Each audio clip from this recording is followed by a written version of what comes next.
Hello and welcome to another video on the Premier League programme. Today we are going to be doing the most controversial opinions in football history. Well, some of them at least. Just to clear up, I'm a Chelsea fan and Ronan is a Brighton fan.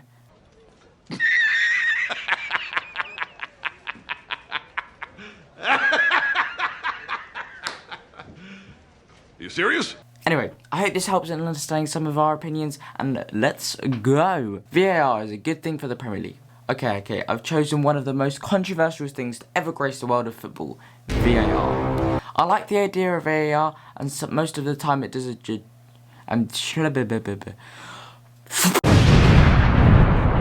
like the idea of VAR, and most of the time it does a good job. However, I'm not completely for it, and sometimes it's too harsh, especially with offside calls sometimes. Before the days of VAR, players were running around basically playing handball, scoring goals they shouldn't have been, and hanging from goals. goal hanging.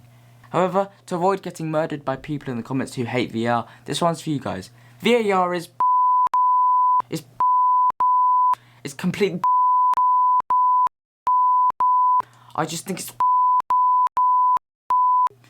Nobody can actually understand how it's. I just can't believe it's so.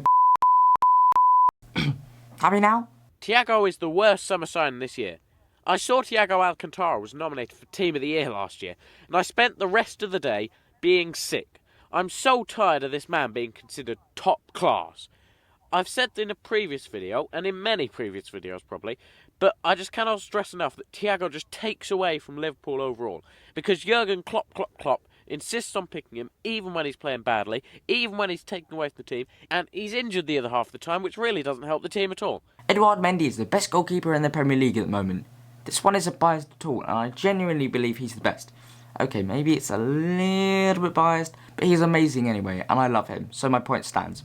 He has one of the highest clean sheet statistics in the Premier League. He comes in claimed crosses. He's literally taller than Jesus himself and can probably walk on water too.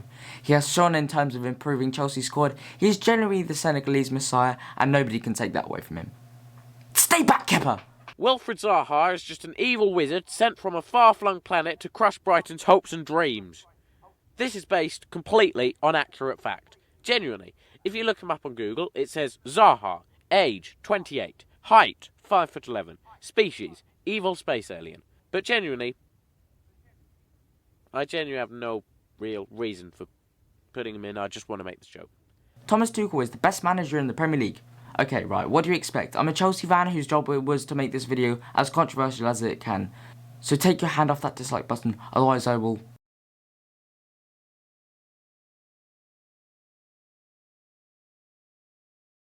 You're so bad you'll be in hospital for the next 6 weeks. Sorry about that. After a very undeserved sacking, Frank Lampard was replaced by Thomas Tuchel, whose job was made incredibly difficult as he had to make an already struggling Chelsea perform well halfway through the season in the most difficult league in the world. And guess what? Thomas Tuchel has lost 2 games with Chelsea after being in charge for more than 2 months. 2 games lost in 2 months. So watch it! Drink it in! Allison Becker is overrated. Life used to be so easy for Allison in goal. He sometimes used to bring in a hot tub to relax in at Anfield. Then Virgil van Dijk got injured, and he started conceding a whole lot more. What I'm saying is that Allison relies so heavily on the powers of the mobile brick wall, Virgil van Dijk, that everyone seems to forget that he couldn't save a garden snail crawling into the net. Arsenal suck. Arsenal are on a really steady downfall, and they are the complete opposite of their Invincibles phase.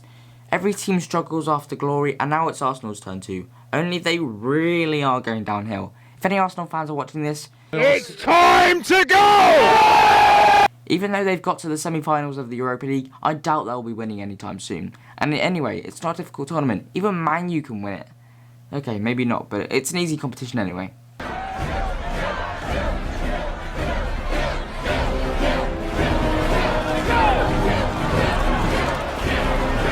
Uh-oh.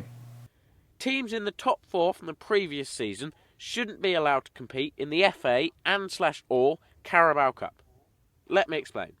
As a supporter of a small club with a fan base consisting of me and a dozen cardboard cutouts to make the stands seem more full, the inclusion of top clubs in the cup competitions like the Carabao Cup just makes it impossible to actually dream of any real success. Since 2015, the winners of the FA Cup have been Arsenal, Man City, Chelsea, Arsenal, Manchester United and Arsenal. And I think that just makes the point perfectly, that it's really impossible for a smaller team to win it. Teams who finished in the top 4 last season have got the Champions League to focus on. They need to stop being greedy and give some others a chance. Maybe then Spurs could finally actually win a trophy. Actually, yeah, good point. Still no chance. They would need to remove every other person in the competition. They still wouldn't win it. They would draw it somehow. And that's the video for today.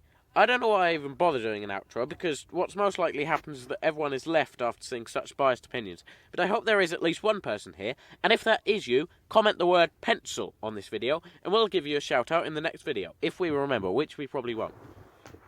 Apart from that, I would like to thank you for watching, Jamie for editing, Matthew for editing half the script, because he's too lazy to do the full script, and I hope you have a great day. As he had to make it, an already struggling Chelsea perform well half. I like the idea of VAR, and most of the time it does a As a supporter of